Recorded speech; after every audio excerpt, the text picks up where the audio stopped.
Okay.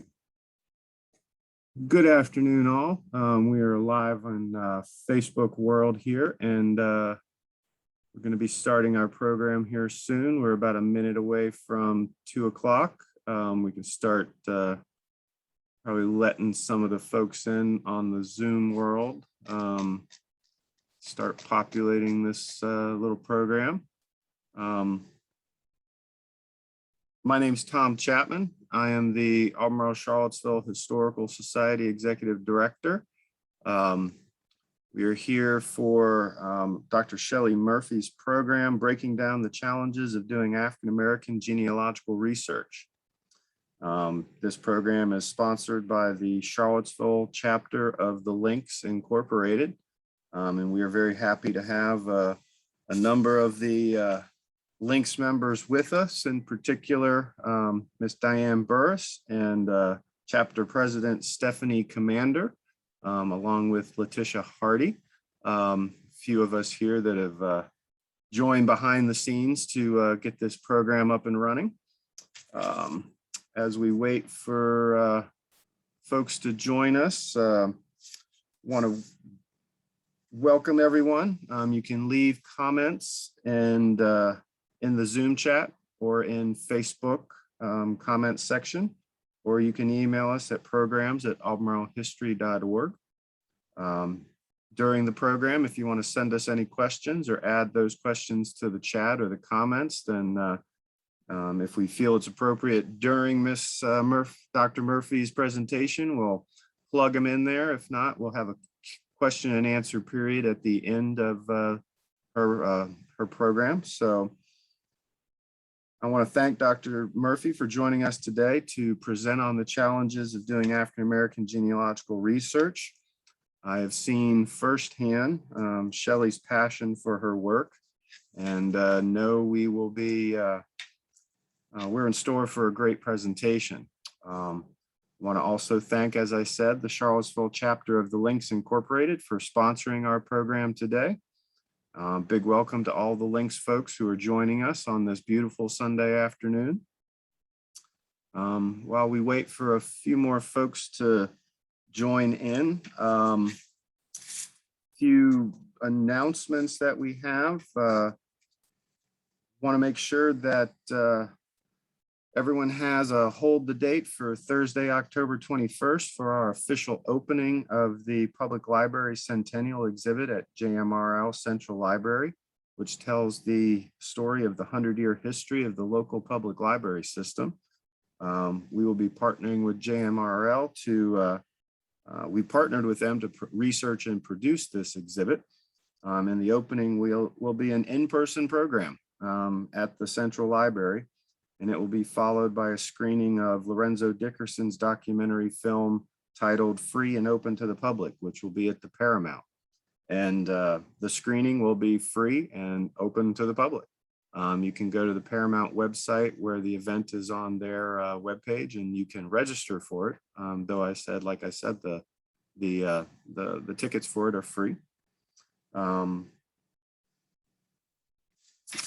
How are we doing here? We got a few more people to admit.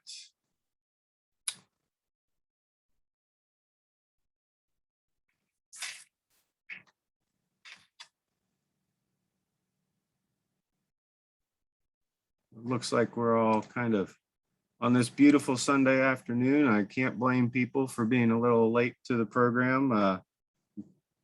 Beautiful Sunday weather out there in Virginia, and I know there's a number of people across the country joining us today, so I hope you also have some beautiful weather too.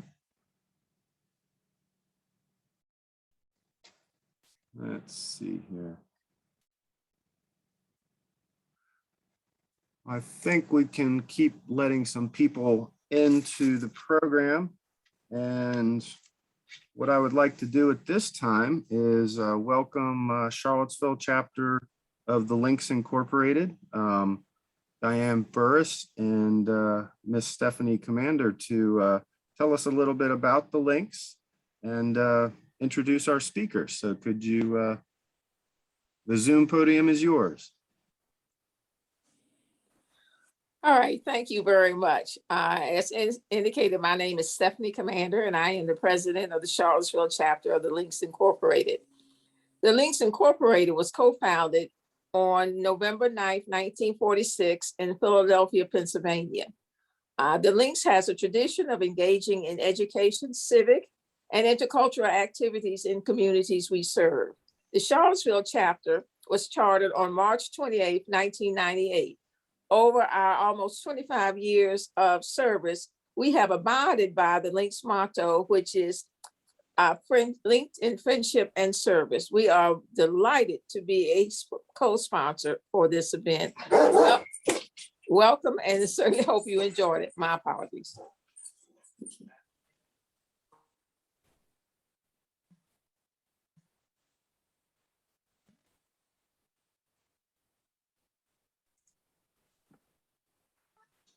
Ms. Burris, welcome from, I believe you said Nantucket on vacation. Thanks for joining today. So if you wouldn't mind introducing us to Ms. Murphy, and we'll get started. Thank you. Okay, thank you, and welcome everyone for joining us this afternoon. I'm going to talk to you a little bit about Dr. Shelley Murphy. Dr. Shelley Murphy, also known as Family Tree Girl, was born and raised in Michigan and now lives in Central Virginia. She has been an avid genealogist for over 30 years and has conducted workshops at local, state, and national conferences. Dr. Murphy serves on the boards of the Library of Virginia, the Fluvanna Historical Society, and the Albemarle Charlottesville Historical Society. She is the president, coordinator, and instructor at the Midwest African American Museum, opening in the fall of 2022. Dr. Murphy holds memberships with the Afro-American Genealogical Society, National Genealogical Society, Association of Professional Genealogists, Daughters of the American Revolution, and local genealogy groups. Dr. Murphy is currently working for the University of Virginia as a Descendant project researcher, seeking descendants of enslaved laborers who built the University of Virginia. Welcome, Dr. Murphy. It is my pleasure and honor to have you with us today. Thank you, and welcome to everybody that's in the audience. I see some genealogy buddies and some Maggie alumni that are in the group here. Welcome.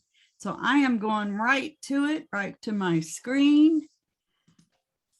And so we can get going. The title is Breaking Down the Challenges of Doing African American Genealogical Research. Here's a quick overview. I'm going to take a peek at some of the challenges that you're going to face by researching, making sure you've got some basics under your tool belt, understanding about the challenges by just saying yes, have a little bit of interaction, and I'm going to share 15 different steps for some methods and some strategies to combat those genealogy challenges. And then, of course, I'll recap it and take any questions after that. So let's see how the slide's going to work. So I'm also going to mention some of the myths that people, regardless if you're new or experienced, we know there are some myths. One of them is that African Americans cannot find their ancestors prior to 1870. That's a myth. Some might have challenges, some might not, but people are doing it every day. I mean, daily, hour by hour, going past 1870. Going to provide some slave era tips as well. Realize that free people didn't have it much better. Humans were considered property, so thinking of where property records are. Descendants of the slave owners, most of them are quiet for various reasons, but we need you just as much when we're doing our own ancestry research. There is violence, more violence, unbelievable violence throughout the slave era. When you're doing this type of research, it's going to be emotional at times. It goes up and down. Those of you that follow me on Facebook on the Finding Your Enslaved Laborers at UVA will see the times. There's a little anger, there's hurt, there's excitement, you know, but understand if you descend from African Americans, that you're a descendant from someone that was free or enslaved, and you're the evidence that your ancestors, whatever they went through in this country, survived. So you're here, you know, honor that aspect, and let's go on and get on to the presentation. So we got a disease out there. Besides COVID, we got the genealogy pox. Do you have it? Once that bug hits you, and this is for people that are very new to genealogy, once it bites you, it's also an obsession. I basically have the pleasure of doing this 7 days a week, 24 hours a day, whatever I want to do it at. You know, it's hard to stop. You get whispers, you're looking for witnesses, you get guided to some resources and things. So it's plenty of opportunity to keep you engaged and addicted to this. Looks like my slide went back. Here's some common genealogy challenges. Well, records are not recorded or they're destroyed. In Virginia alone, there's a lot of burned counties, but that doesn't mean that there's not information still there. So some people know what information you might be looking for, and they're not going to share it. It's going to go to the grave with them. Not conducting a thorough analysis, or you're tied just to online research. There's that emotional aspects that I mentioned. Surnames change, people's name change.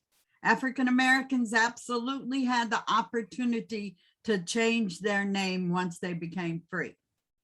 Not knowing what records and resources are out there at the local level. You need to do a deep dive analysis to make sure you understand what document and what information it holds. And we'll go through some of this. Some information that you receive is not totally reliable. It's questionable. Oral history comes in. It can take you down with so many leads, but you have to make sure you take advantage of what it's trying to tell you where to go. And you got to also ask the question to yourself, do you really have a brick wall challenge? Or is it something that you've created because you might not have been exposed to something else that will help you go to another step? And when you're doing slave era research, there's a lot of enslaved individuals that were so deep south, and there's a chance they might be lost forever. And again, not really knowing about DNA, and you're using it and you're banking on it without having the knowledge, education, and skills to be able to work with DNA. A lot of times, if we don't make a plan for our research, it sends us down brick walls, and we keep repeating the same thing. Holes. And the other thing is that we take our 21st century thinking right now, what we know, our experiences, you know, and go back into the 19th century or even the 18th century and try to make sense of some of that. Sometimes the 21st century needs to stay in the 21st century when you're doing African American genealogy research. So there's records and resources that might not be there for African Americans as we know. You might not see a birth certificate per se. It might just be a log entry or a Bible entry, you know, or it gets developed later, you know. So looking for birth, marriages, enslaved people were not allowed to get married. So you got to also understand what time frame you're working in and what records are available. There's public records that are out there, wills, tax lists. Well, they don't say African American records. You have to go to the slave owner record if they were enslaved, and of course the free if the people were free versus being enslaved.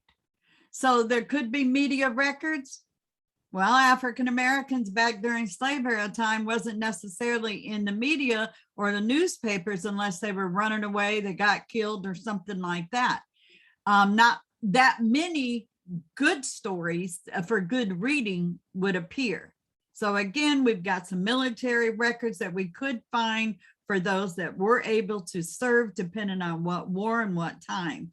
And of course, information might only be on the headstones and cemetery records if they were kept. So we just want to say, yes, we're going to have the challenges in the brick walls. Yes, the records might not be in the same place, like I mentioned, you know, as other records are. Yes, there's burned counties. You will definitely have to say yes to researching the white family, no matter what, if you were going anywhere through the slave era time. And I need to drop that. So you also might encounter individuals that have fear of what you're going to find, and they're not going to share. You're going to always have challenges in brick walls. So just say yes. There's going to be some that we're not going to be able to resolve. So now it's okay that we've got them, right? So we can move on from there. We just accept the fact they're going to be there. So one of the things I'd like to share is to know the 3 C's for challenges. Expect them, embrace them, and enhance your skills by learning how to deal with them. So I'm going to talk a little bit about the basics, and I want you guys to keep in mind to stick to the basics. There's no magic when you're doing genealogical research. It doesn't just come. You have to go to it. You have to dig. You have to know what you're looking at once you get a document or something in front of you. So one of the first steps is understanding African American research. We got American history, definitely. Slavery equals economics. People were property. You had buying, selling, and renting going on. As I mentioned before, some folks were sold deep south. Is it possible to track somebody? Yeah, it is. But again, there needs to be some type of a paper trail. And there's different strategies to help with that. You're going to have free people of color. You got folks that are not even talking about, and that's the Black Revolutionary War folks back during, you know, the 18th century. So there's even more records that can lead you back after the Civil War. A lot of people kind of stop at the Civil War because there's so much, especially in the area that we live in Central Virginia, you see more Civil War and less about any other war or like the Revolutionary War. You got the Freedman Bureau records, and I'll talk about that later, and also the 1870 census. These things are pertinent to doing African American research. You want to get organized. This is step 2, you know, and if you're not organized, you're going to get frustrated, and, you know, we're going to lay down just like this frog thing is doing here.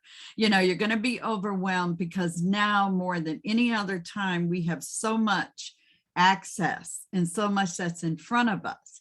We don't need to keep repeating and going over and over again. So we need to be able to break down and analyze what we have that can further our research.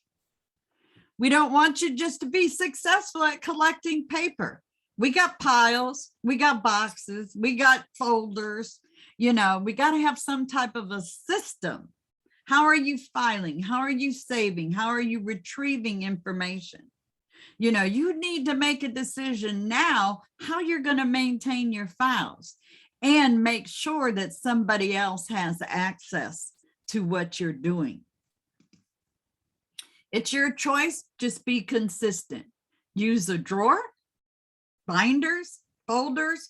If you're going to stack them, put them in some kind of a little boxes and understand what each box or what each folder has in it. Step 3, African American genealogy research starts just like any other research. You start off with what you know. Then I always think about what I don't know, and then who or what would know that information. And that who or what could be a document, not necessarily a person. And you've heard it, stay inside the box. I mean, jump outside the box. I'm telling you, stop doing that. You need to dig deeper, stay inside the box, conduct analysis, and question everything. Step 4. So what are you looking for? We want you to set goals, realistic goals. Don't say, I want to know everything about the Murphy family, or I want to find my great-great-grandparents, and then of course all their kids. Well, you do, but let's set it into a smaller goal so you can combat those little goals and resolve them and see what you're dealing with more one at a time instead of looking at it as the big picture. You're going to make little pictures to get to the big picture.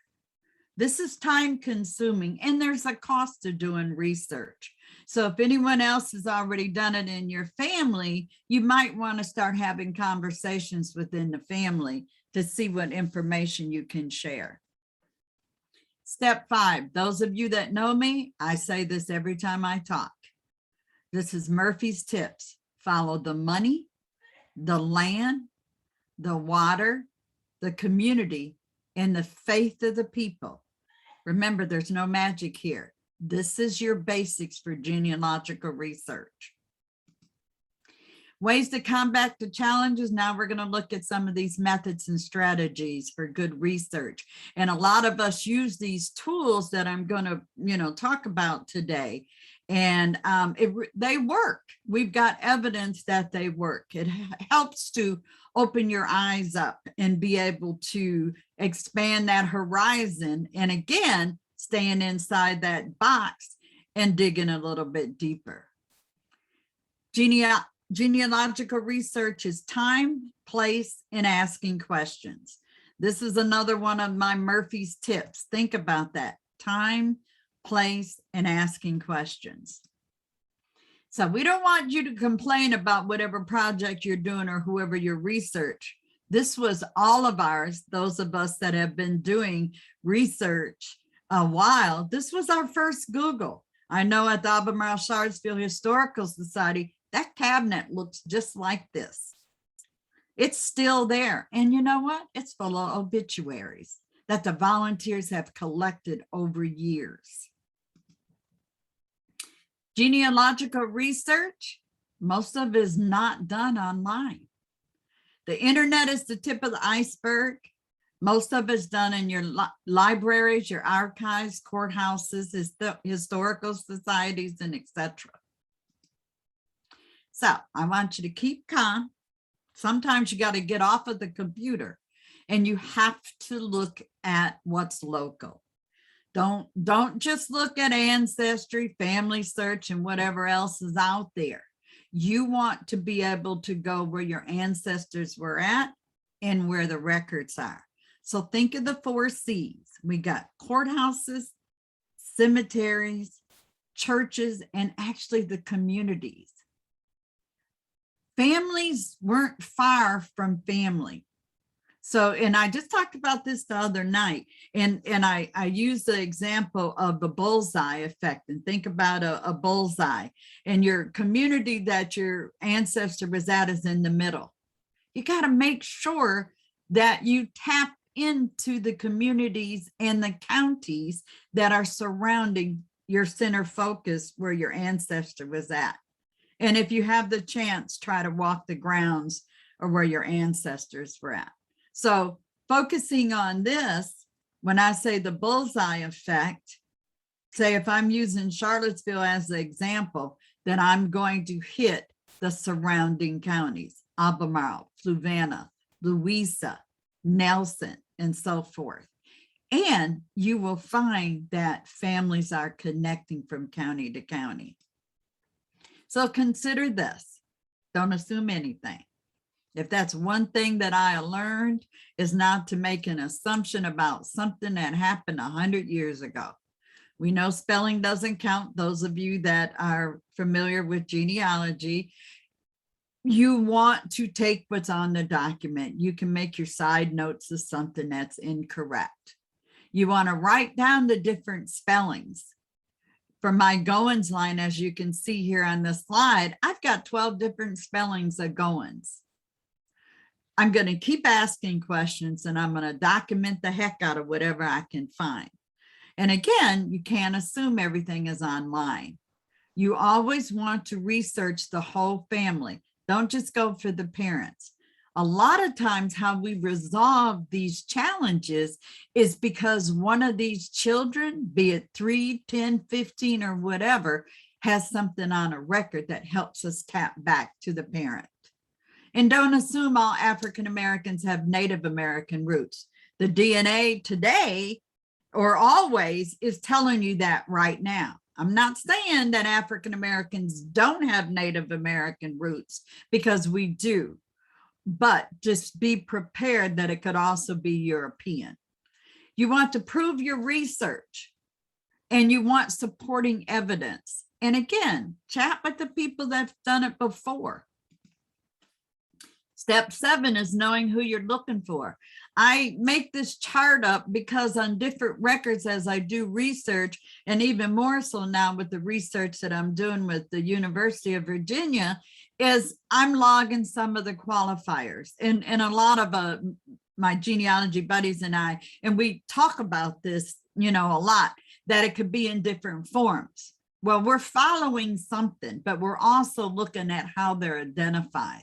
And sometimes there's nothing there and you don't know who you're looking at, but you will have to some kind of a way come back and figure that out. And these are just some of the terms. You can see the FPC or FPOC, Free People of Color. You got Free Negroes Chargeable, Person of Colors, Colored, just the C alone is on some documents, and of course the infamous mulatto, and everybody gives a different definition of what that typically is. And again, it's from whoever is reporting that information. So here's an example of a death certificate on Nancy Boxley. She's colored. Her color and race in box 4 on the death certificate up on the left-hand side, you see it spelled out. Sometimes it could just be a C. On the right, you're looking at people that are identified as M for mulatto.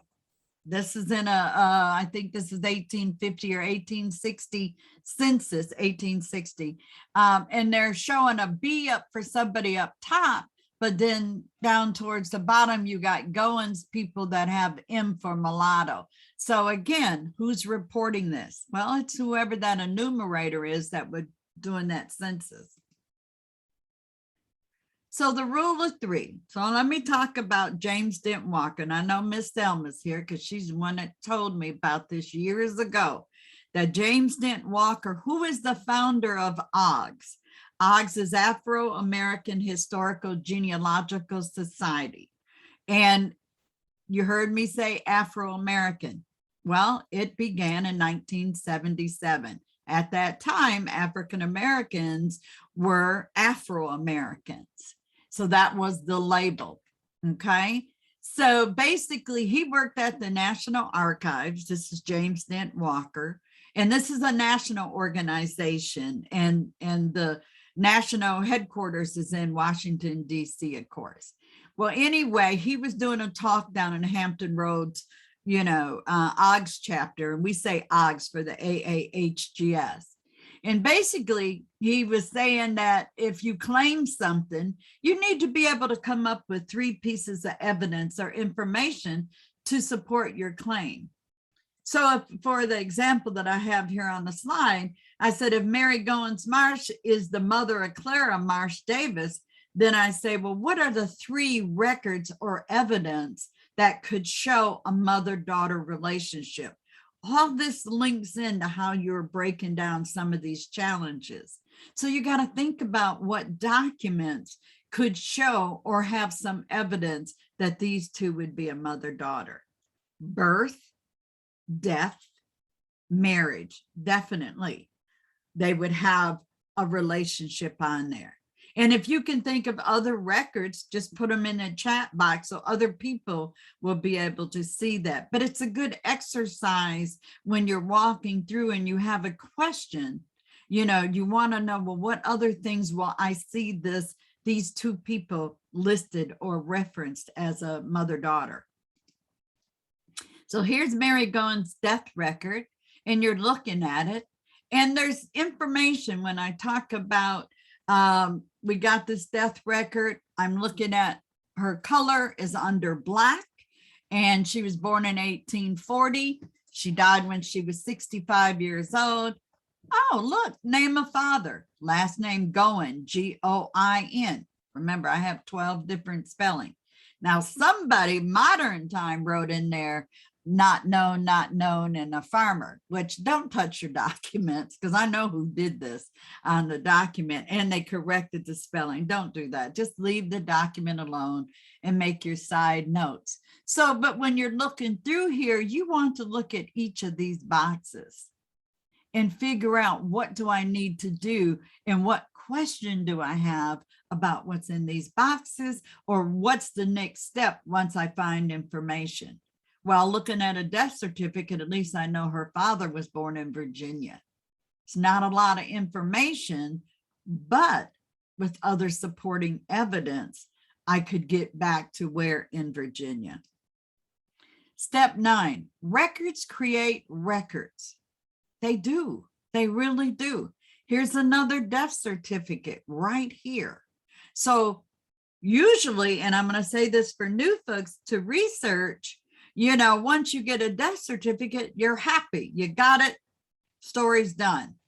Well, I get a certificate. I'm just getting started. You know, because right now I want to know what other records, and it doesn't have to be the death record. I'm just using this as an example. It could be another document, but you want to ask yourself, okay, I've got this death record. What other records are created because this one was created? And I'm not fancy enough on the PowerPoint that I could have slide 1 through 5 in there. So you're getting all the answers. But anyway, well, number 1, got a death certificate. That means there should be an obituary. Where? Possibly newspapers, possibly a program. Number 2, a coroner's report. If somebody died, somebody's signing off. A cemetery record. Not only in the cemetery, but check and see if there's someone that kept records, or is there an office that there was records, and find out what's on there. There could be another name that you didn't know about. And again, you can check the newspaper depending on what time, what was in the location, and there's possibly a church record. You could add something else to this, and I would put it in a chat box, you know, if you can think of some other thing, but think about it. It needs to be an official record, not just a listing, but an official record. And so you understand that records are going to create records, okay? So that means they're further in the research. So here's another little source citation of a death record. I get a last name of Goins. The race is a C, meaning colored. He's male. I got a death date. I got what the cause of death was, the age, and look, father's name and mother's name and his birthplace. I could write a research plan just off of what's right there. Because remember, time, location, and asking questions, right? So where are Joseph and Nancy? Well, we know on the day that this Goins was born, they were in Loudoun County. So based on the year that he died, he's born about 1807. I'm going to go start looking for records, what was going on in 1807. So you come up with more questions. I want to find more records. Step 10 is, where are the records and info? Well, number 1 is the house repository. That is the number 1 place you want to start. So if you ask the question, what is the house repository? Everybody is living somewhere, and you have albums, photos, documents, or the cousins might have it, the grandmothers might have it, or your aunties. What do they have?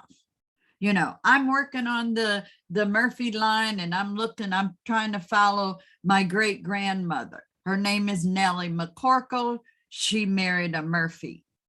Okay. Does anybody have in the family anything about Nellie?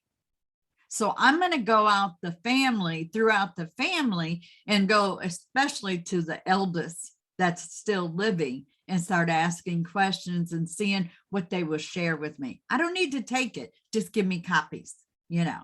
And again, records are recorded. They're going to be at the courthouses.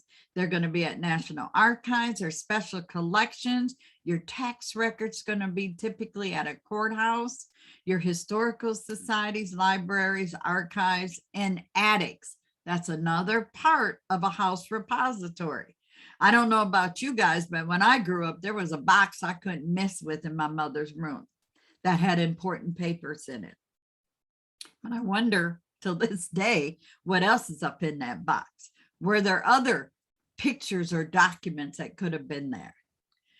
If you're researching African Americans, you're going to look for the plantation records and the people that are in the area. And I always think about Mr. Rogers, and I know a lot of genealogists use the fan principle, which is fabulous, and it was by Elizabeth Shown Mills. But I just want to say, who's in the neighborhood? Who's around my people? Free or enslaved? Who is around my people? And I might joggle from 1870 to 1880 and seeing if they're following. Or maybe there was some migration.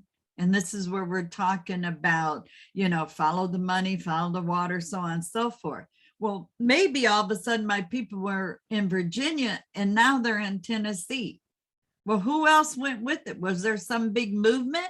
So then I might use the strategy of just researching people with their birth location and then where their present day is at, which is probably different, and see if they're in the neighborhood or in the area, same county as my folks that I'm looking at. The plantation owners, remember, they had to pay taxes on their property. Find out if that local historical society has any files on them. A lot of folks, families, when people pass, they donate those type things to your libraries, historical societies, and things like that. We're next to a university here in the Charlottesville area, so we have the opportunity to look at their special collections. We're also lucky enough that each of the counties surrounding, say, Charlottesville, and our society is located right downtown, but each of the counties around us each have a society, a historical society. That's another record collection you need to go through. Look for the plantation owner descendants. Maybe they're looking. Maybe there's somebody that has written a book about them, you know, and Google, that's your friend. You know, don't ignore it. Ask a question, throw it out there.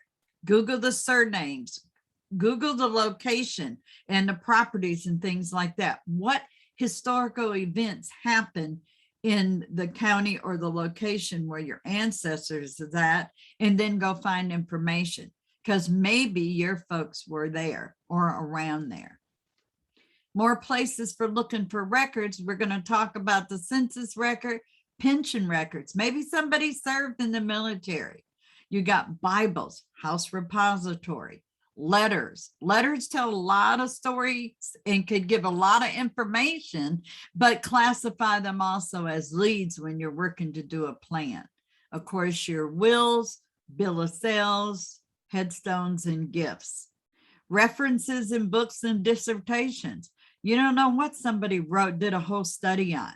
Just Google it. And again, think about the house repository and things that are in those boxes under the bed, basements, and so forth. And of course, the infamous 1870 census. Looking at this, it's typical. It's got the columns. One of the first things you want to do is understand what's in those columns, like 1 through 20. And it's looking a little blurred to me. But anyway, they're looking for the name. They're looking for, you know, what your race is, what your gender is, what is your profession, think about what they're asking. Go to the census.gov and get the instructions for 1870 or any census so you understand what it means when people are listed. I don't want people to automatically assume because there's a man and woman in the top two boxes and their ages might be a little different, that that's a husband and a wife. If it doesn't say it's the wife, make sure it's the wife and not a sister. Okay.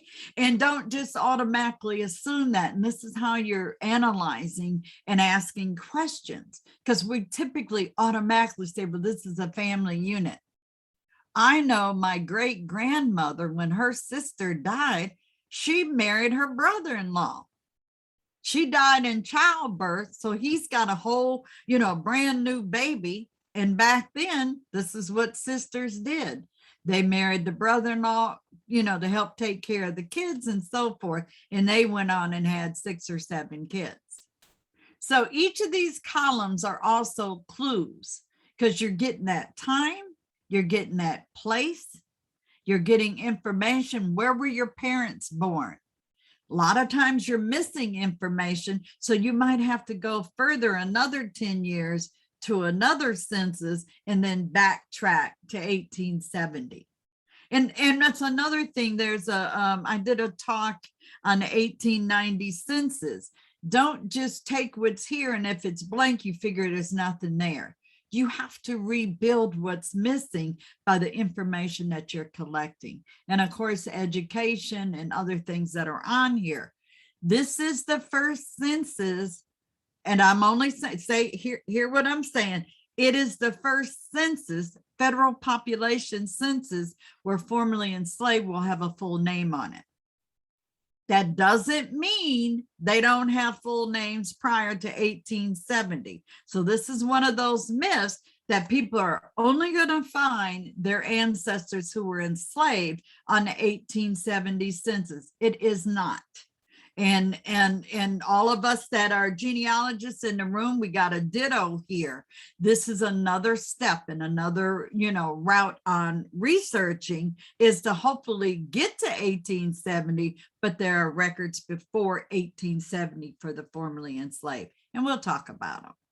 So here's an example of 1870. I got showing free people, of course, and they're listed all as mulattoes, and there's white on here also. So I'm getting location from the county down to the community. I've got names, I got ages. So if you don't have somebody's birthday, now you can get an approximate age from there. Now, what's critical to understand and keep in the back of your mind is when you're looking at census, and I'm a fan, but I also know that we don't know who gave the information in a lot of the early census.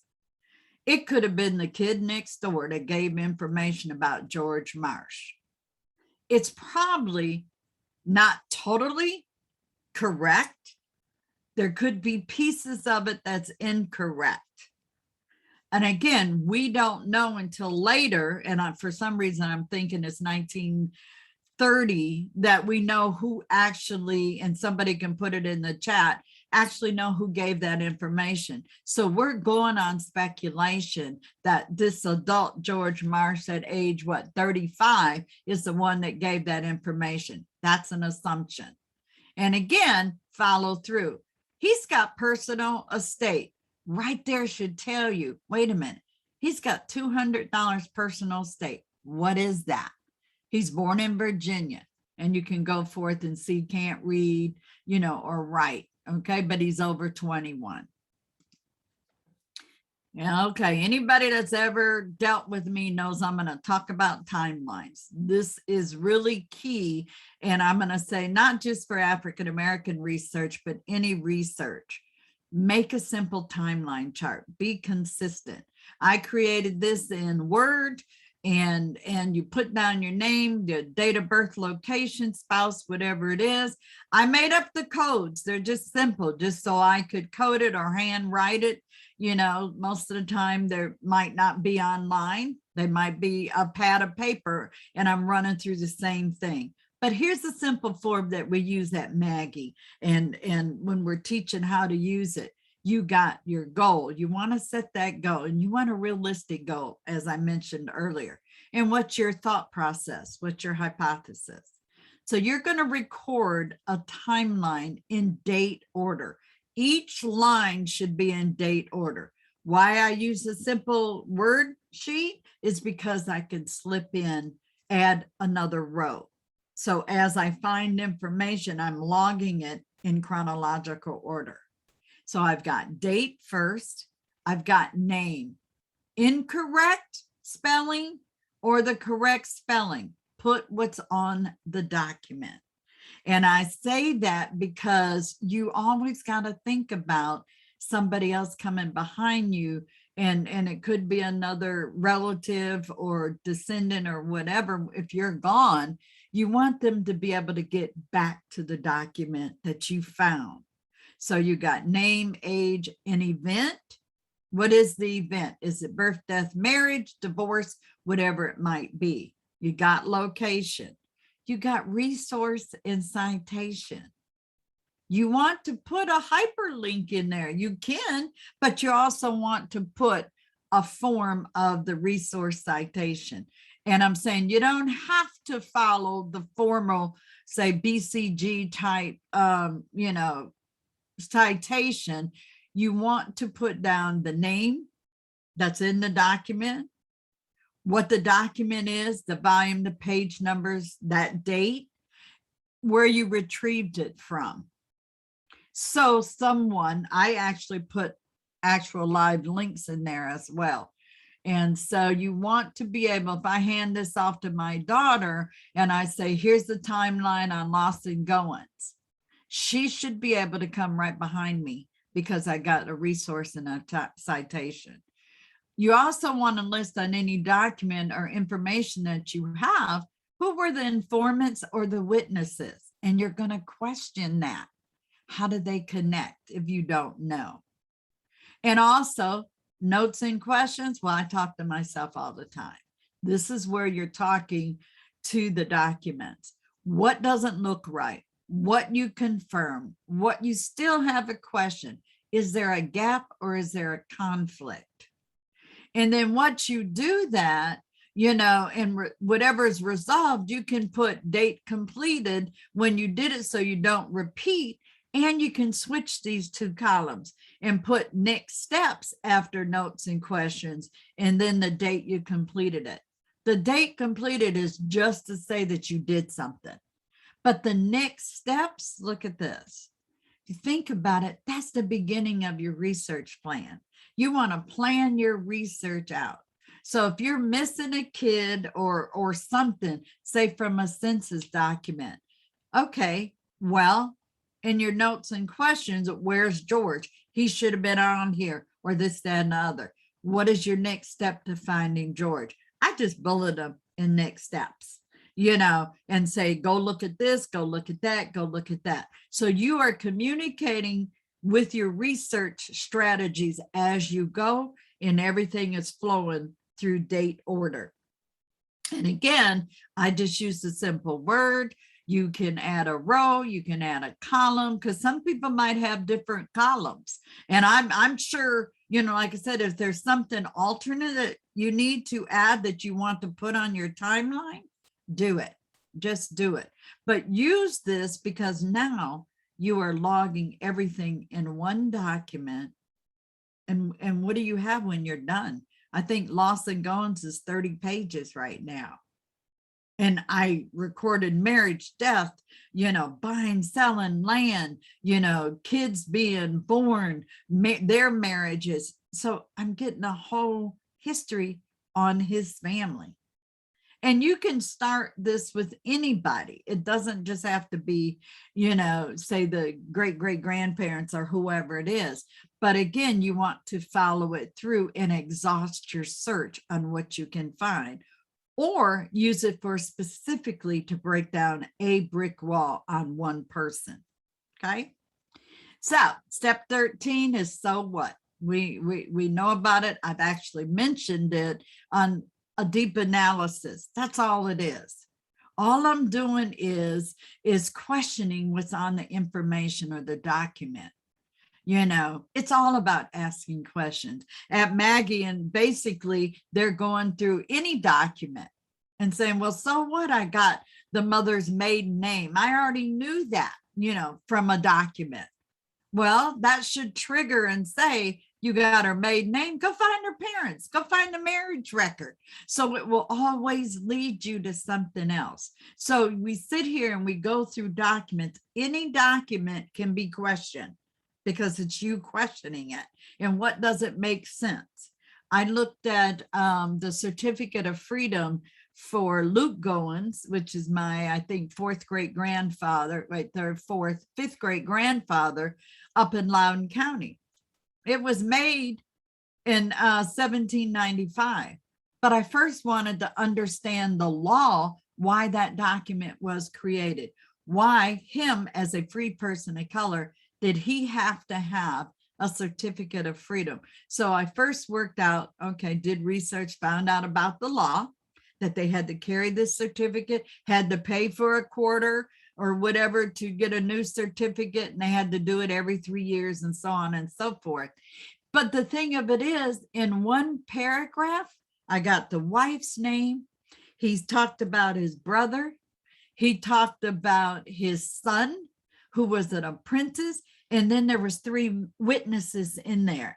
So I'm building that community right there, getting this information on the date that this was done. So I got time and I got place, and now I'm asking questions, and I can build a timeline or a research plan just from one document, and that was one paragraph. Because I was questioning, okay, well, where are the other kids? This is 1795. Who else should have been born? And he also clarified that he had a brother named Jason and he had a son named Jason. Well, that brother Jason leaves Virginia and goes to Ohio. You know, so then again, that will help me because Jason is a popular name in the Goins family. Step 14. This is a good one. We talked about 1870. First, you got to understand, were your people free or enslaved? You want to use your census. Don't just look at 1870 or 1880. You might have to toggle between the different years. Census came out every 10 years, starting with 1790. Are there records prior to 1790? Yes, in Virginia. But we're going to go with 1790 up to 1940 right now. In 1950 census, I believe, comes out in April 2022. And somebody can clarify that in the chat just to make sure I'm giving the right information out. There's a lot of webinars that are out there and talks that you want to be prepared, you know, when the 1950 census comes out, because it's 10 years after your 1940 and what information you were able to get off of there. So again, you're talking about local. Are there cohabitation records? For Virginia, a lot of them are at the courthouse, but a lot of them the Library of Virginia has online that you can go look at. Look for your bill of sales, personal property tax list, wills and probates and things. And again, we're going to talk about the records for the Bureau of Refugees, Freedmen, and Abandoned Lands, because they provided services. So you want to, this is one of my favorite collections to deal with. And there's other ones, but you want to come up with these strategies to say, I need to check these things to make sure. Well, there's 2 census schedules that are called slave schedules. That's 1850 and 1860. And by the way, this was a mouse pad over here that Nika Smith at Black Pro Gin had designed, and I've got it years ago. And it's basically saying more than a blank line. Why?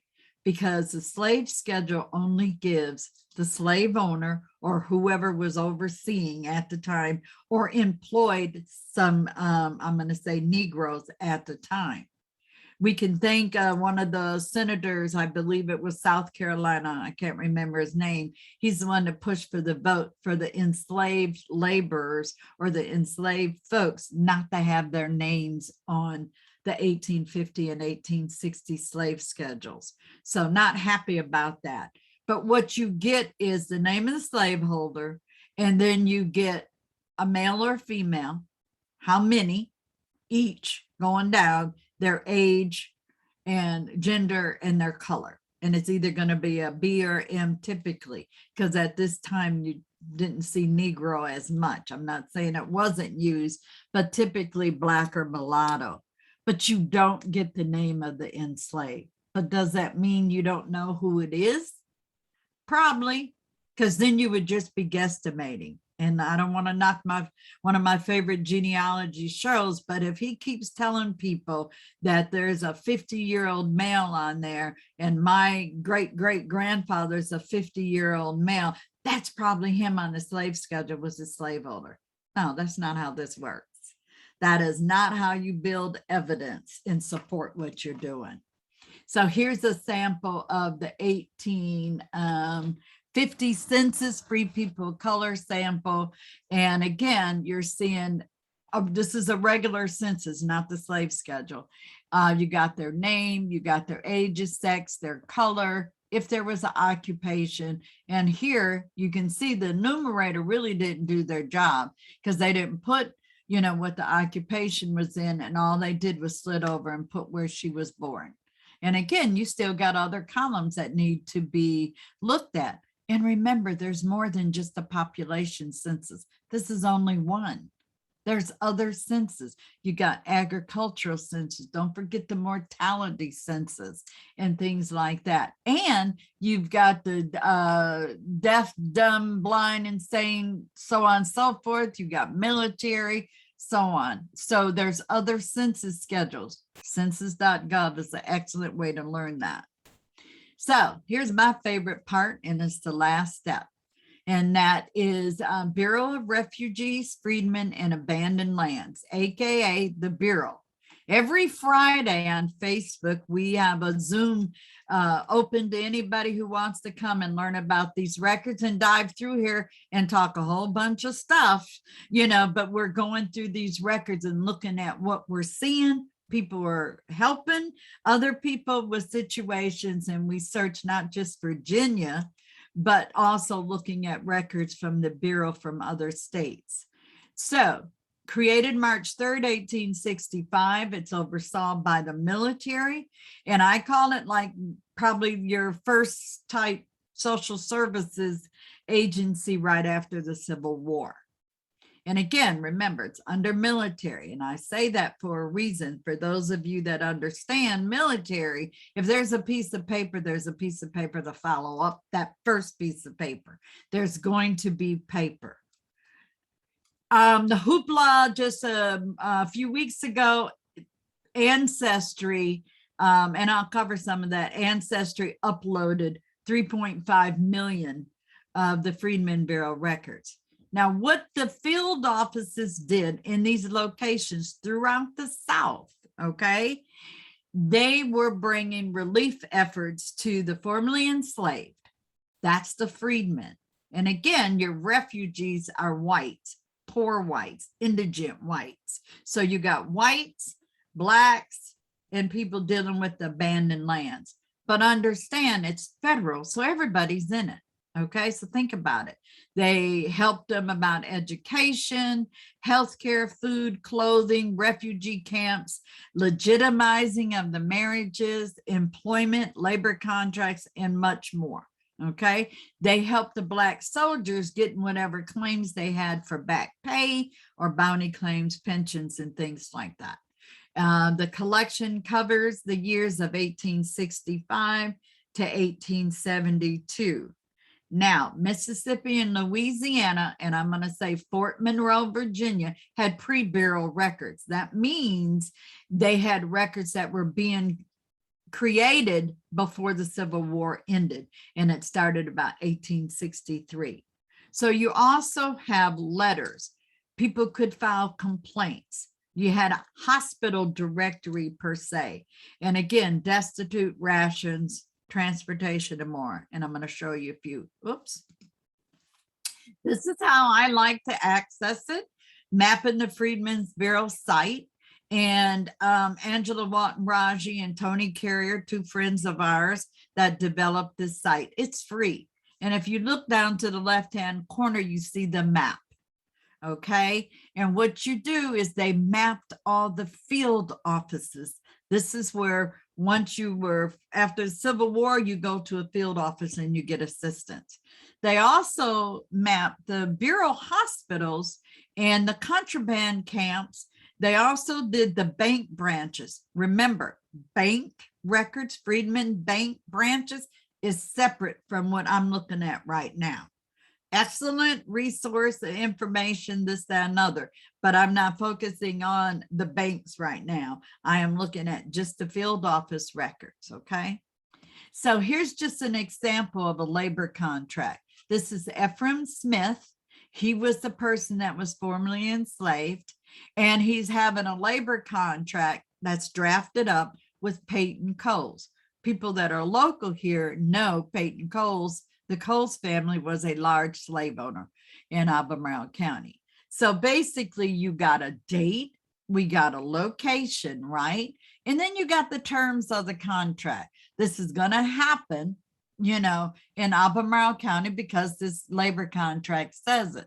So they said that Ephraim is basically, and I don't like saying this, but this is what's on here, hereby agrees faithfully and diligently to perform the duties. And again, this is that emotional thing for me, you know, for the said, you know, basically Peyton Coles at his place in Albemarle County. He's going to do it for a period of so much time, and this is how much money he's going to get.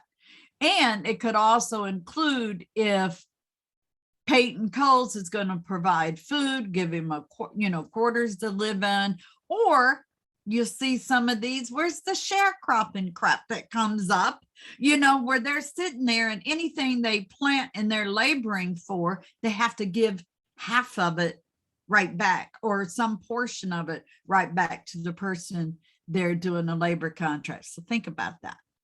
They're giving it right back. So they're almost in a similar situation that they just came out of. And again, the dates, you got witnesses on here and so forth. And matter of fact, for people that are local, Ephraim Smith is related to Mr. Eugene Smith. And if I remember right, this is his grandfather, great-grandfather. Okay. So here's another contract indentures. This is something in Fluvanna County. It's a recorded contract and indentures made binding out colored minor children in Fluvanna County. So what am I getting? I'm getting a white person's name. I'm getting a colored person's name and so forth. And what are they getting? Okay. Again, think about, I'm getting names. I've got a time frame where they're at. Here is a Freedmanville, Louisa County marriage records. So you got on the left side, you got a name, you got an age, you got the spouse, the wife, and an age. What's the occupation of the man? And then the location. But what's interesting about some of these marriage records, it also says, if you come down, if you can see where it says 487, it looks like Matt Tyler, he's 66, Sarah is 50, right? And it says, had a former wife named Jenny, dead, has children by her. There's the list of the children, and it tells me they're dead and alive. So do you see what you're receiving from here? You know, you got that there was another marriage, which probably wasn't a legal marriage, but you've got the children. And then it said Sarah had a former probably husband down there, and his name was Wash something, Samuel Wash, and they had 2 children by him and so forth. Okay. So again, you are gathering information. These records are critical for anyone in your family that might have been alive prior to 1870. This is my go-to for the university research. I want to share another one. This is what they call a ration record. You have them in Virginia, throughout the South. And again, if you go to that map in Freedman Bureau site, it'll tell you all the southern counties or states that had these field office and right to the location. So this one always kind of makes me water. And I see these things all the time, but it's doing this type of research is up and down. But we've got name, we got age, we got sex, we got the name of the former owner. Good. That leads you right to the slave owner. Okay. And then so forth. You got what date they reported, the name of whoever reported this record. And there could be notes on the other end. You can see any replies, or sometimes they're just remarks. But look at those ages. You got a John, looks like he's 100, a male. He doesn't have a slave owner on there. Look at Bob Nelson. I'm in St. Landry Parish in Louisiana. He's blind, 48, male, got the slave owner there. Look at, it looks like Betsy. She's 100. She's a female. There's our former owner. But think about this 100-year-old right now. When you're going through these bureau records and you get indication of approximate age. This record was done in 1867. Take that away, that 100 years away. That means she was born in 1767. This country was not the United States, right? That means she lived probably 100 years enslaved her whole life. She's at 100 and she's seeing freedom. And again, here I go. But the other thing that was significant for me was thinking of 1767. She might be somebody's ancestor that would have just came off of the boat. Think about that. These records are rich. You can't go wrong. You have to go through them and dig through them. It's free on Ancestry. Family Search next to the National Archives are the places to get them. So let me show you another example of how I do research for the university here, looking for the descendants of the enslaved laborers. So I have a list, and you can see the strip on the bottom, 1860, 30 September of William Craven. He enslaved or rented Ned, which remember Ned is also, and you can see my bullet list, Ned is also Edward. So make sure you're checking both when you're doing your research. He was the enslaved laborer and William Craven was paid 100. So the strategies I start off, remember earlier I said I start off with what I know. I knew he was enslaved, or William Craven had permission to rent him to UVA. Where's the Cravens? I knew they were in Albemarle County. So I've got a location, Albemarle County, and Ned is alive in 1860. The Ned also Edward. There's no last name for Ned. Don't always assume that the enslaved folks took the slaveholder's name, because only about 15% did. So don't just automatically assume. You want to check that out, but just don't assume. Even though I'm sitting here with Murphy, I know that's not a name over in Africa. I know that. But where did it come from? Was it a white man? Was it a mixed man? Was it a black man? Whatever, but you need to resolve that, because we don't just take names because we assume that was our slaveholder. It might not have been. It might have been grandma's slaveholder and not the individual you're looking at. So anyway, so that's what I'm working from, is from this spreadsheet. So I'm thinking about, what do I have to do? So I find out first, who's William Craven? Well, I find out he's the son of John Craven. So now I'm researching the white folks, right? So again, this is critical in research in African Americans once you get prior to 1870. You're going to research everybody that's pretty much around your folks that you find them. So I found John Huff Craven had a son named William. And again, I didn't have to go out too far, so I stopped. So you can see I built a tree on them. And again, my job for UVA is to find descendants of Ned. So here's an example. You see Edward Gibbons, son of, and I'm going to tell you why I put son of John Craven and a Maria Gibbons.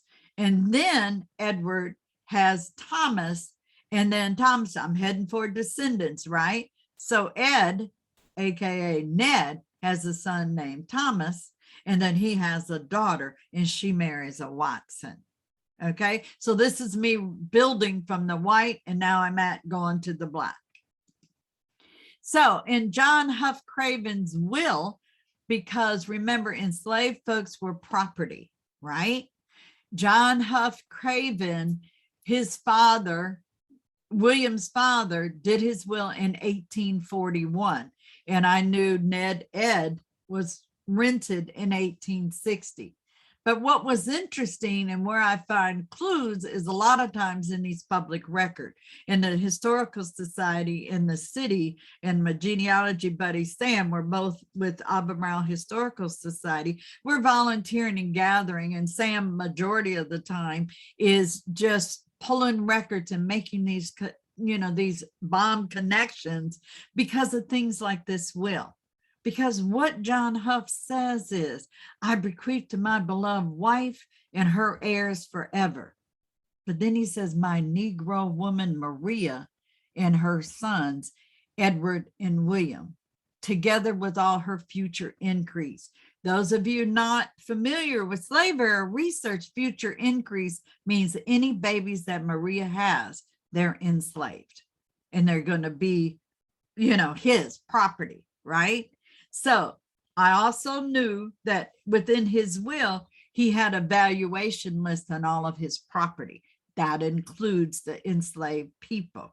So in the value part, I had Ned, not Edward. So I knew I was dealing with Ned and Edward, right? Because the valuation said he was worth $450 and so forth. So I went on down through the daughter gathering information. So this is an example. I've got time, I got place, I had to find, where they were at, the slave owner was at, and then find out where I can find the people of color who were previously enslaved. So I found Edward Gibbons' death record, of course. This looks like it's a family search record. And when he died, so I got age. So I had his approximate birth because the age was not in the will. So I had to go ahead and do, Edward Gibbons. So I went for the death record. And of course, his wife's name, mother's name, so forth. Okay. Okay. So moving along, so that was an example to just show you how I work with looking for missing information. When I received that list, I don't have location. I don't have ages. You saw just that little strip where it had Edward on there, but it didn't tell me where Craven was at. And again, no age to say automatically, okay, should I jump right to 1870? Well, I'm going to do it all.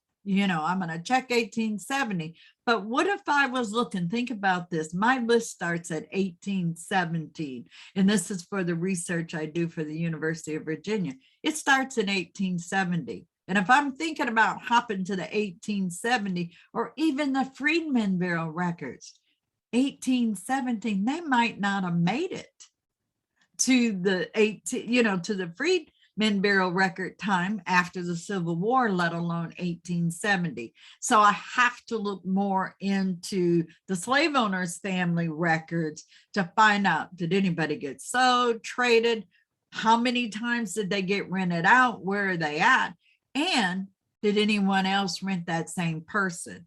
Because those of you that hang out on Friday, I've seen this with another system where how many errands do I have on my list? Well, there's 4, but there were 4 different people that rented a man named Aaron. But what we learned talking this all out is all those 4 people, white slaveholders, all related. and they all were able to rent a errand. So I didn't know from the get, was I looking at one errand or 4 errands? And so happens more frequently now. So again, some of these tips I want to share with you, like that example was trying to figure out how many times is that person being rented. And then now we got different people. What's the connection? So again, back into the white family, looking at their stuff, and then trying to find the Black family and coming forward. So some tips: know the law. Did the state require people of color to register or even pay a fee when they came into the county? You could look for emancipation records or manumission papers, and that's freeing them from another person, right? Slave narratives are out there. The family genealogy records, plantation records. Look at somewhere or a book like Edward Ball's where it's done successfully, and he's telling you what records they have on a plantation. For us locally, Monticello's right here, Highlands right here. They all have descendant groups that attach to these historical houses. And a lot of them are connecting and going to end up in your community. If they're out here on the mountain on Albemarle, then 9 times out of 10, excuse me, they're going to be in Albemarle or Charlottesville or one of the area counties if they didn't leave and go north. Okay. City and county directories, depending on what time frame you're looking. Any public notices and records, you guys could look at us on Facebook. You can see Sam's work. Some of Sam's surnames that are linked to that cemetery project that we're doing with the cities are linked to names or families that are on the list that I'm doing for UVA. And again, tap into the descendant group. We got descendant community group at UVA. They're there as a resource as well. They want to help. They want to be involved. Montpelier also has a descendant group. They're at the table when Montpelier makes decisions. Think about the public notices and where you're going to find those at during the time you research.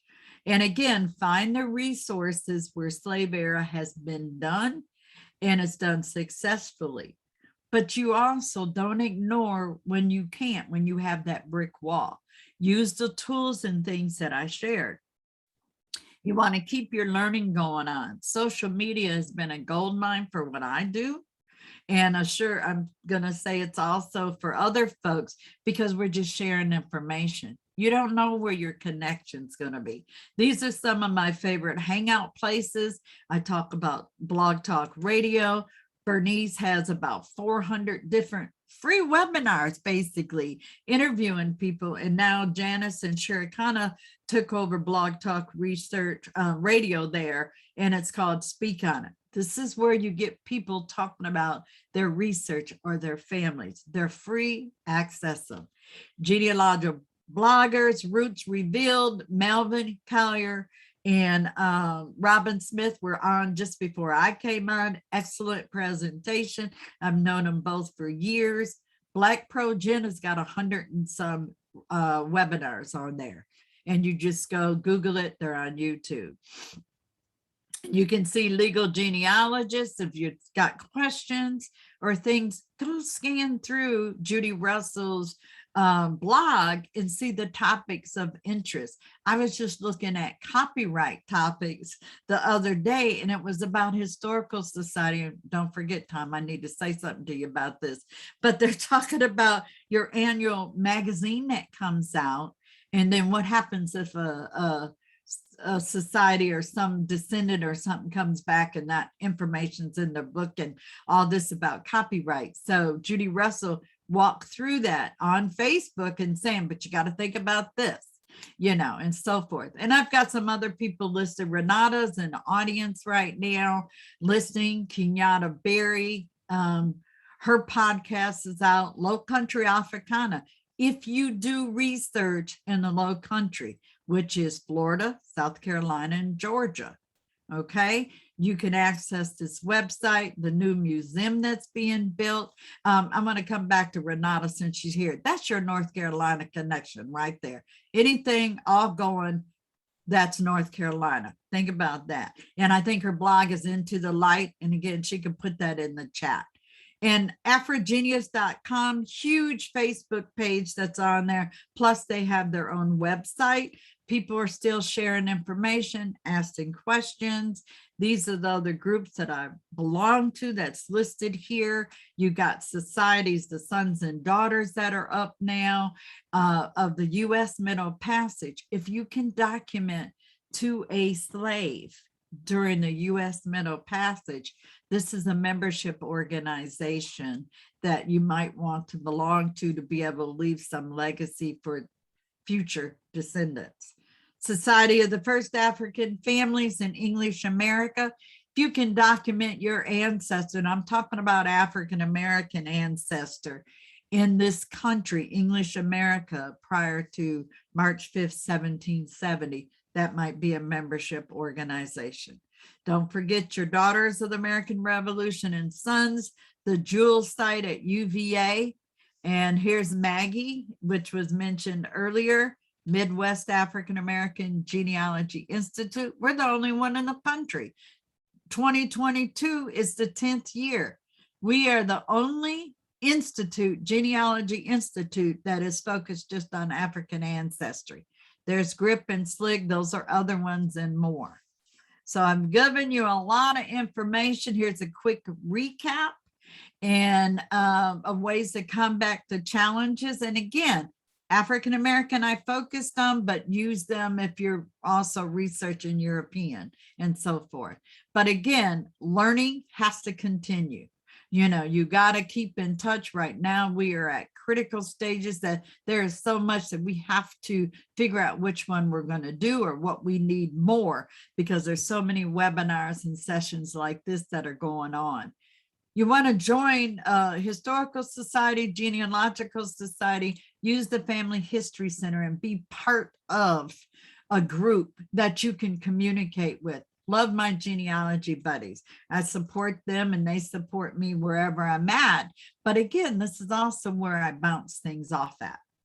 Attend the trainings that are out there. Again, tune in to the blogs, the Institute, and try to keep a record of your attendance so you know what you're doing. Share your experiences with your family, set up a blog, a letter, monthly newsletter, or something like that. Volunteer and join a social media realm. If your county and city or state is not on a Facebook social media, then you create it. People will come to it that have common ancestry and common connection. I set up the Facebook page on the UVA, Finding the Enslaved Laborers, because I want everybody that ties to the Central Virginia area to be able to come and I can check. And if I share information and they've got challenges they're sharing, that might be another descendant that we can add to the list that will be able to also see the memorial that the university put up, which is the memorial to the enslaved laborers that built that university. Don't be afraid to ask for help. Set up sharing time. Get a genealogy buddy so you can bounce things off of. Build your timeline and use the concept of the so what and ask those questions, okay? And bringing it all together. And you can see Mr. Winston Churchill, my little seventh cousin, a couple times removed. He said, a nation that forgets its past has no future. So we know America's not at peace with slavery. We know that. It's going to be sad. It's going to be emotional. There's anger even coming through. But I'm going to tell you, for me as a researcher, sometimes I got some real empowering moments when I'm reading some of the things or doing some of the research. You know, African-American research might take you a little longer in most cases, you know, and if you're white and you're a descendant of a slaveholder, we'll work with you. Don't be afraid. There's fear out there. Don't be afraid. We're not coming to take your house or nothing like that. We just want that information to be shared. Give us copies, you know, and things like that, or you copy, give them to this. We are researching our family, and you're the holder of the records. You're the creator of the record. So I would rather work together, be at the same table and sharing information. Okay. You want to tell these stories? Genealogical research doesn't end. Stick to the basics. Like I said, there's no magic, and realize that all genealogy research is going to have that brick wall and that challenge, and just keep asking questions and sticking to the basics. And Tom and Sterling and, you know, Diane, I'm going to say thank you and good luck to the people that are tuning in. And that's it for me.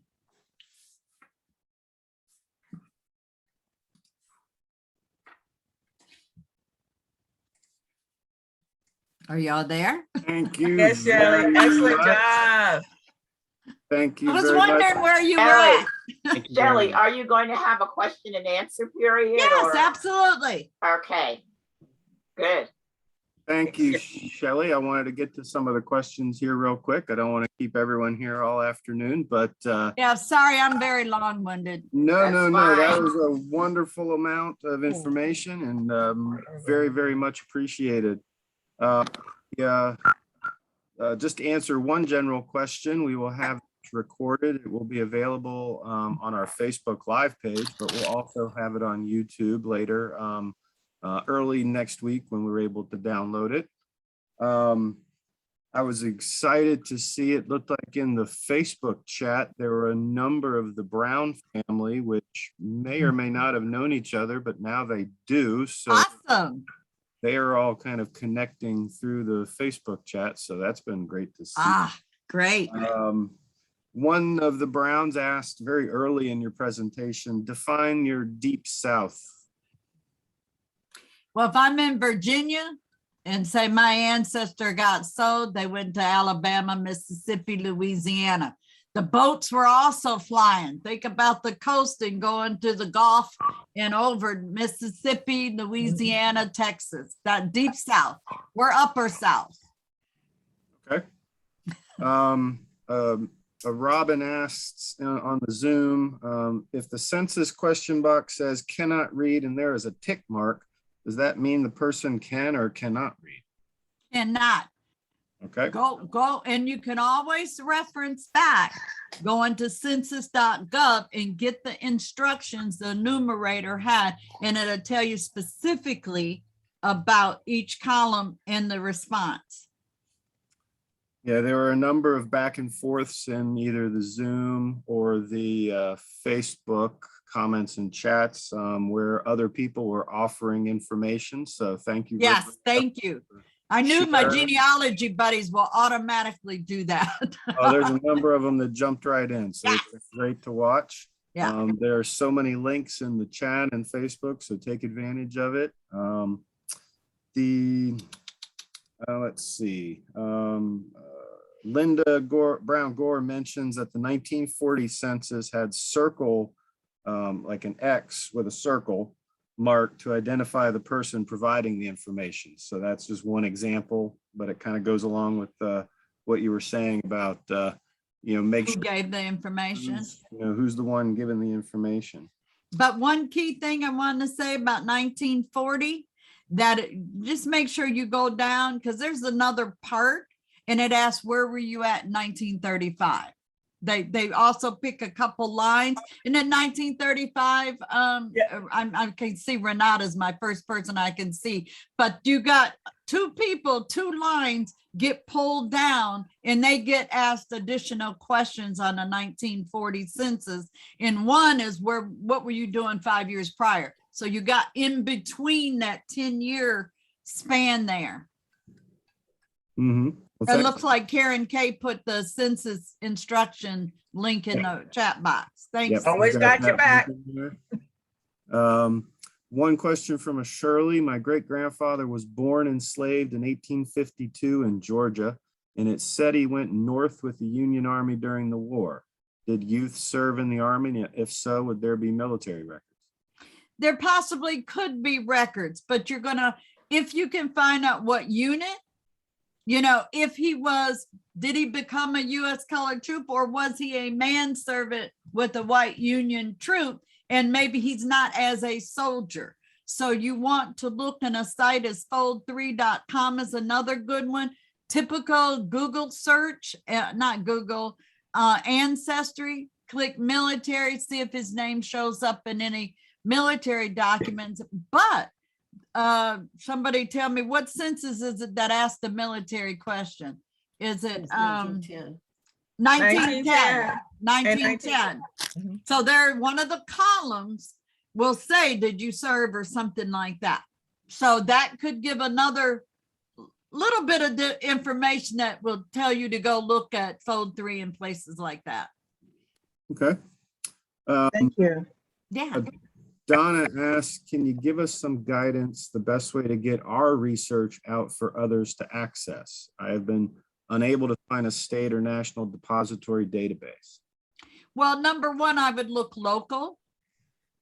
Some libraries take collections, your historical societies. A lot of them are building their community. I'm going to say community people that were involved, sometimes papers and those stories and things. You could always look, that could be something that could be scanned up, be online, that people could access. Beyond Kin, I believe their website is still going strong. You might be able to donate or upload information there, but I would look to the at the local level and go to the historical society and find out if they're able for that information that you have.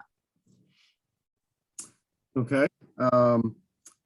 Miss True Lewis says, leave your brother alone, Shells. I think that was referring to a PBS commentator, maybe, that you were. She knew exactly well, most of you, the ones that are researchers, know who I'm talking about. He's actually a distant relative. One question, is it possible to ID my biological father from a DNA match who is a first cousin once removed? Well, DNA is a whole nother conversation. And number one, yes, people are finding their biological parents and new cousins and relatives. That's a whole nother topic, but I would say, yes, there is a chance. People do this for a living, that you can hire someone that is experienced. Yesterday, there was a talk by Shannon Christmas that was public, that was put on by the Greater Richmond OGS. It was recorded. Go to the Greater Richmond OGS page, Facebook page, and that link should be coming up, or it's going to be on their website. And that was, and I don't know if Karen Kay, you were there yesterday when Shannon was talking. He walks you through the beginning, picking a test, and then how to use the stuff once you get it. Right. So another great, and that's Shannon Christmas. He also has videos on legacy. Yes. Webinar. Yes. If you're a member of Legacy Step by Family step. webinar, and she put the link in the chat. Well, like I said, we will be making sure that all this information is being shared, that we record. And if we see any questions that have popped up and we haven't answered them there, we'll definitely follow up with it this upcoming week. Another question came in: what info does a state census contain that a federal census does not? Two different perspectives. They got similar questions, but it might be two different sets of information besides just name, where you live, your age, and this, that, and the other. States typically are in between your federal population census, which is really interesting, because in the Freedman Bureau, we're getting the colored census and the white census that were typically asked right after the Civil War. So again, another gold mine to find information. See on Zoom here. You can go on Facebook also for time's sake and respond to questions too. So Okay. if they have some out there. Yeah, I mean, there's another one here. I think it's helpful. I'm just trying to ask the questions that kind of expand upon what you presented on. Okay. How are the free inhabitant censuses different than the US Census? You had to 3 o'clock early. Wait a minute, what? It's- There's free inhabitant. I think you mentioned free inhabitant censuses, different than the US Census. Oh, cohabitation. Oh, Cohabitation. okay. I was gonna say, wait, there isn't cohabitation records were say two formerly enslaved people get recorded living together. So they're cohabitating. And so you have census like that, which gives you now building a unit. So I don't want to say husband and wife because they weren't legally married until 1867 or February for Virginia, I believe it was February 1867. But the cohabitation records will give you indication of a household. I'll say it that way. Okay. And they're at the Library of Virginia. Sterling, did you have any that came in through email that you wanted to? Nothing through email. Okay. I will say Gary Franklin, who's one of my genealogy buddies, he put in about Allen County Public Library in Fort Wayne. They collect family histories as well. The Library of Virginia might also do it, even down to JMRL. And you heard Tom say that earlier, and that's Jefferson Madison Regional Library, and that's throughout the Central Virginia area. You never know who could take and preserve that for you and that family history, but I would always start at the local level. And don't forget, depending on how deep or how long your family's been here, don't forget your Daughters of the American Revolution or the Sons and those type Lynx societies. I think I'll throw one more question out. Need help deciphering a chancery suit from Amelia County, Virginia, which may involve my great-great-grandparents. Any recommendations on where to go for help? Well, number one, print that thing out and walk through that line and start doing like when I'm talking about the so what and questioning the information. They are rich. They are on the library for Virginia. They're on the Library of Virginia site. Chancery suit cases typically are going to be a disagreement and something has to be resolved between two parties. And so I would walk through that and then I would go right to Amelia County Facebook page and start asking questions and interacting with other people, or show up on Friday at Freedman Barrel Friday and ask the question whether 20, 30, 40, 50 people there on Freedman Barrel Fridays. Thank you very much for that answer. That, as Shelley points out in many different ways during her presentation, there are multiple ways in which you can get in contact with her and or join her and or participate in other genealogical activities. Not only her Freedmen's Bureau, but as all of her genealogy buddies out here on Facebook and Zoom connections are showing through their multiple links and other things. So this is a wealth of information, so I appreciate, thank you very much. And I did want to point out, I loved your example looking at the Craven family and that side of it with how we're approaching some of our own work with Penn Park and to uncover some of the history there, the unmarked enslaved burials out at 43 of them. 40 or more. It's hard. Yes. As we're able to connect through genealogical information with this descendant community, we definitely hope to look at ways to commemorate and remember this part of our history. The first families of Virginia, first families of Albemarle, first African-American families of Albemarle, here in these unmarked graves that we want to point out this important local history. Yes. I will offer the opportunity for Miss Commander or Miss Burris. Did you have any questions for Miss Shelley, or you wanted to plug any upcoming activities or events that the Lynx group have going on?